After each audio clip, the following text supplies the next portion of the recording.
ഞാൻ doctor Biniya, Bethsaida homeo clinic, Kaloor. ഇന്ന് നമ്മൾ ഡിസ്കസ് ചെയ്യുന്നത് ഒരുപാട് രോഗങ്ങൾ നേരത്തെ മനസ്സിലാക്കിയാൽ ഒരുപാട് കോംപ്ലിക്കേഷൻസിൽ നിന്നും അത് ഒഴിവായി പോകും. അതായത് പല ഡിസീസായിട്ട് വരുന്നുണ്ട്. ഇതെല്ലാം ആദ്യത്തെ സ്റ്റേജിൽ നമ്മുടെ അടുത്ത് വരികയാണെങ്കിൽ കുറച്ചും കൂടി നന്നായിട്ട് നമുക്കത് മനസ്സിലാക്കുകയും അതേപോലെ തന്നെ വേഗത്തിൽ മാറ്റിക്കൊടുക്കാൻ സാധിക്കുകയും ചെയ്യുന്നുണ്ട്. എന്നാൽ അത് പേഷ്യൻസ്, അതായത് നമ്മുടെ ആളുകൾ അറിയാതെ പോകുന്നു. അതിനെ പറ്റിയാണ് ഇന്ന് നമ്മൾ ഡിസ്കസ് ചെയ്യുന്നത്.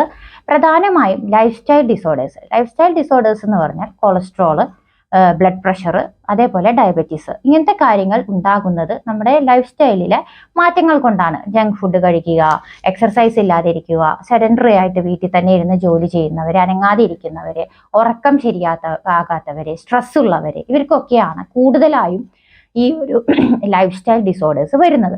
അപ്പൊ ഈ ഒരു കാര്യം നമ്മൾ മനസ്സിലാക്കാതെ പോകുന്നു.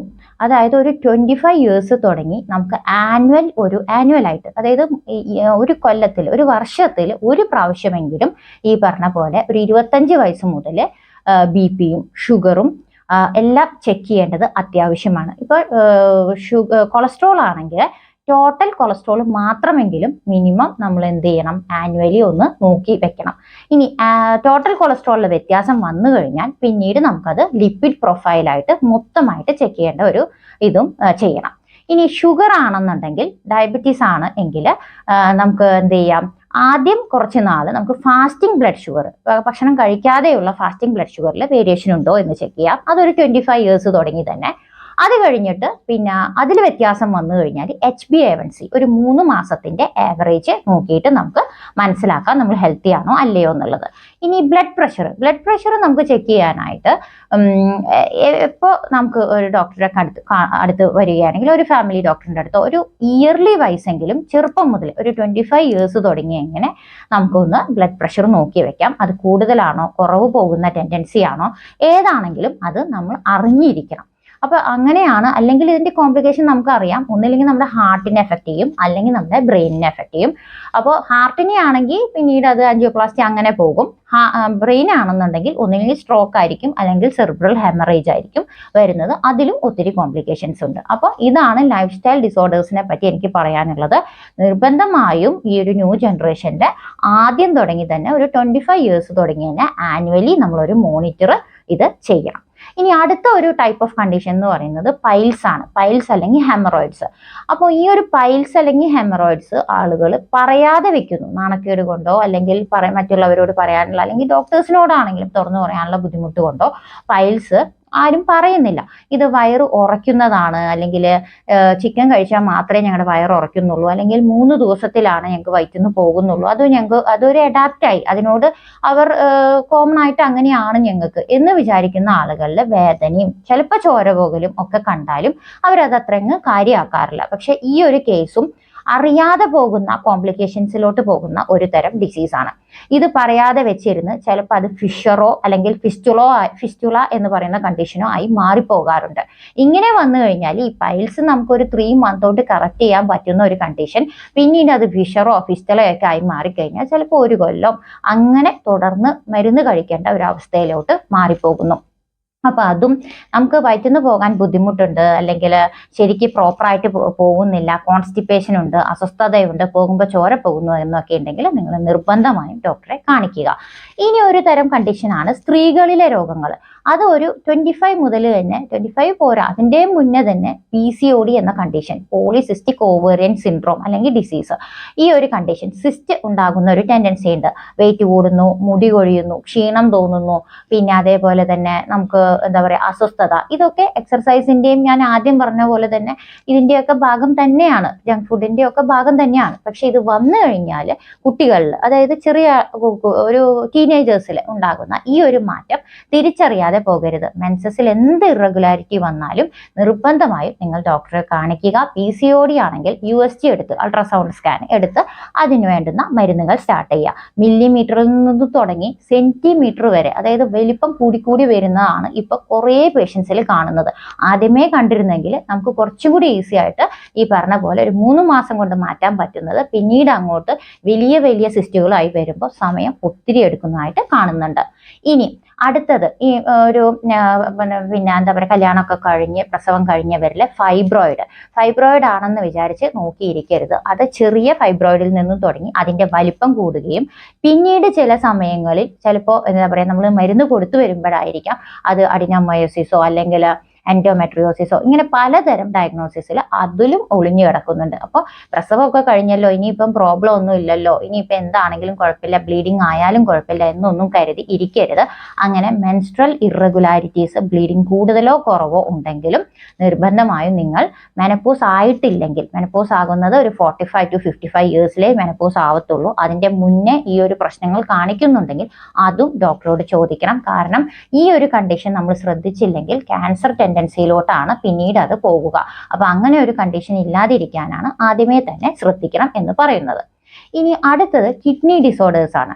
അത് ഞാൻ ഓൾറെഡി ഒരു വീഡിയോയിൽ ഇട്ടതാണ്. യൂറിനിലെ പത കാണുക, യൂറിൻ പോകുമ്പോൾ അസ്വസ്ഥത, ചോര കാണുക, അല്ലെങ്കിൽ അടിക്കടി യൂറിനറി ഇൻഫെക്ഷൻ വരിക, ഇതൊക്കെ ഉണ്ടെങ്കിൽ, യൂറിനോട് ബന്ധപ്പെട്ട് അടിക്കടി അർജി തോന്നുക, രാത്രിയിൽ ഒത്തിരി പ്രാവശ്യം യൂറിൻ പാസ് ചെയ്യണമെന്ന് തോന്നുക, ഇങ്ങനെയൊക്കെ എന്തെങ്കിലും സിംറ്റംസ് നിങ്ങളുടെ ഉള്ളിൽ ഉണ്ടെങ്കിൽ അത് ആദ്യം തന്നെ കിഡ്നി ഫംഗ്ഷൻ ടെസ്റ്റ്, അത് യൂറിയ, യൂറിക് ആസിഡ്, ക്രിയാറ്റിൻ ഇതിലുള്ള എന്തെങ്കിലും വ്യത്യാസം ഉണ്ടോ എന്ന് നോക്കുക.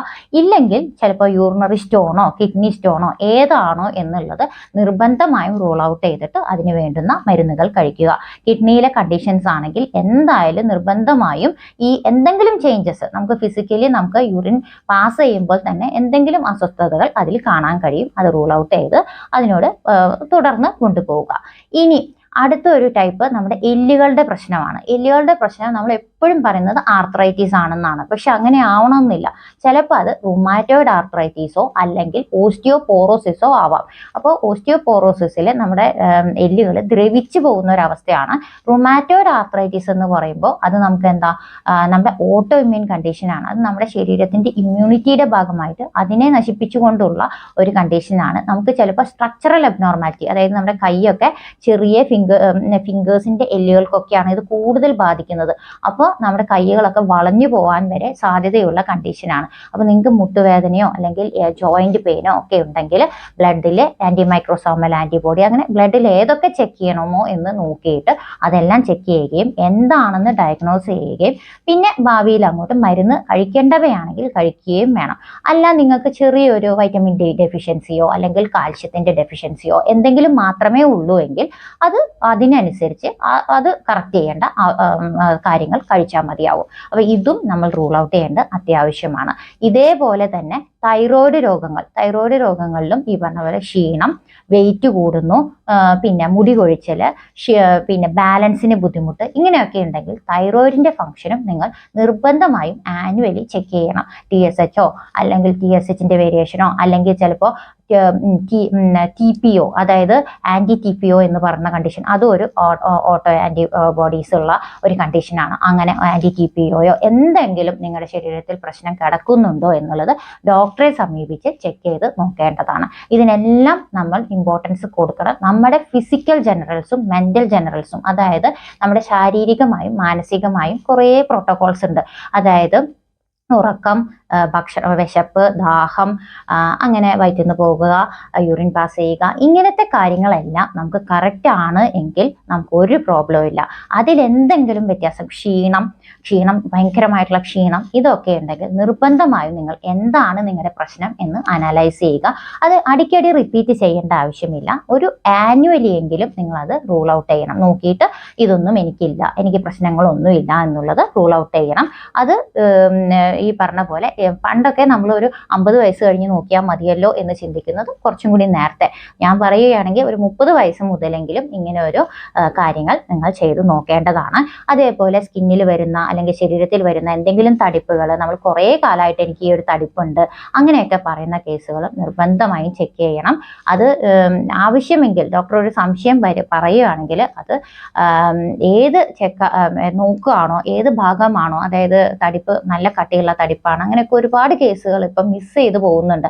അപ്പം പിന്നെ നമുക്ക് ക്യാൻസർ ആണെങ്കിലും എന്താണെങ്കിലും അതിനുള്ള ഡിറ്റക്ഷൻ ഞാൻ പറഞ്ഞില്ലേ, ഗവൺമെന്റിന്റെ തന്നെ ഒരുപാട് ഡിറ്റക്ഷൻ സെന്ററുകൾ അവൈലബിൾ ആണ്. അപ്പോൾ അവിടെ പോയിട്ട് നമ്മളത് നോക്കുക, ക്ലിയർ ചെയ്ത് വെക്കുക. അപ്പോൾ പ്രശ്നമില്ല. എന്ത് മാറ്റങ്ങൾ നമ്മുടെ ശരീരത്തിൽ ഉണ്ടെങ്കിലും ശ്രദ്ധിച്ച് അതിനോട് വേണ്ടുന്ന കാര്യങ്ങൾ ചെയ്യുക എന്നുള്ളതാണ് എൻ്റെ ഒരു ശരിക്കും പറഞ്ഞാൽ അതൊരു എല്ലാവരും അറിഞ്ഞിരിക്കേണ്ട കാര്യങ്ങളാണ്. നിങ്ങൾ ഷെയർ ചെയ്യുക. പലതരത്തിലുള്ള അസുഖങ്ങൾ അതിൻ്റെ കോംപ്ലിക്കേഷനിലോട്ട് എത്തി നമ്മുടെ അടുത്ത് എത്തിയിട്ട് കാര്യമില്ല. അപ്പോൾ നമുക്കത് വളരെ ബുദ്ധിമുട്ടായിരിക്കും. കുറേ കാലം അതിനു വേണ്ടി മരുന്ന് കഴിക്കേണ്ടി വരും. ഏറ്റവും ആദ്യം അറിയാൻ വേണ്ടിയിട്ടാണ് ഇത് ഞാൻ പറഞ്ഞു തരുന്നത്.